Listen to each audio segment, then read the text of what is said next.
Part 1. Dr. Mike Browning is a psychiatrist and researcher at the University of Oxford. His research interests include a focus on finding new treatments for people who suffer from anxiety and depression. So, Dr. Browning, can you tell us what your research is about? So my research looks at why some people might develop illnesses such as anxiety and depression, and how those treatments for anxiety and depression might work. And why did you become interested in this area? So I'm a psychiatrist and I treat patients with a range of disorders, including anxiety and depression. And one of the realities of treating people with these difficulties is that the treatments that we have don't work as well as we'd like.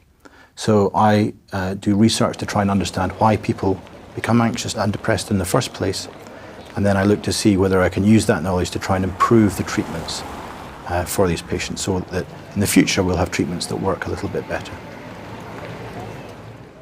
In your opinion, how much does emotion and gut reaction influence decisions in our daily lives?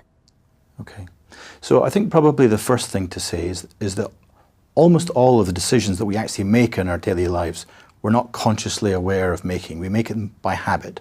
So if you think of the example of driving to work, for example, every drive you take involves making hundreds of decisions. So how fast to go, which pedal to press, whether I turn left or right, and you're not aware of making pretty much any of those decisions. They happen by habit and automatically.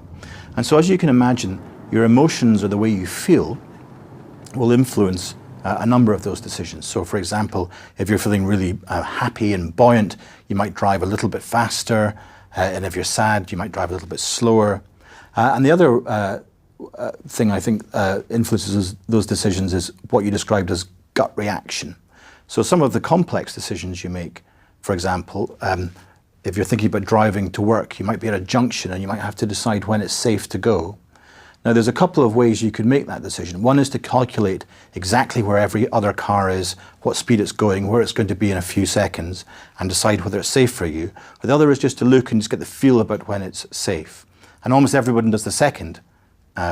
It's the second way of making decisions because that's much more efficient and much quicker. So all those decisions are influenced really by your gut reaction rather than really thinking out each decision to its logical conclusion. Do you think that going with our gut feelings and emotions leads us to make better decisions? Yeah, so there's clear examples when emotions will be quite useful and help you to make a decision, maybe a better decision or make the right decision more quickly. But there are other contexts where it's much better not to be driven by your emotions and where a more considered, thought-out approach is probably the best approach. So if we take an example, if you're walking down the street and a tiger jumps out in front of you, then you're likely to feel fear. And one of the reasons that people feel fear is that it gets you ready to run away or to fight and scan your environments for threats and all the things that are a really good thing to do if a tiger jumps out. So following your emotions when a tiger jumps out is a really good idea, whereas thinking it through too much would be a really bad idea. But there are other decisions, for example, as we mentioned before, buying a car or something that's a bit less urgent and a bit less emotionally charged, where it's often better to make a more considered decision. Part 2. In general, are people who suffer from anxiety more likely to make decisions based on their emotions, or are they more likely to think things over more carefully? I suppose that's quite a complex question, actually. They tend to make decisions in a different way to people who are less anxious. So whenever you make decisions, you'll often have to weigh up the pros and cons of the different options that you have available to you. And what you find with anxious people is they tend to be more averse or more worried about the bad things that might happen to them.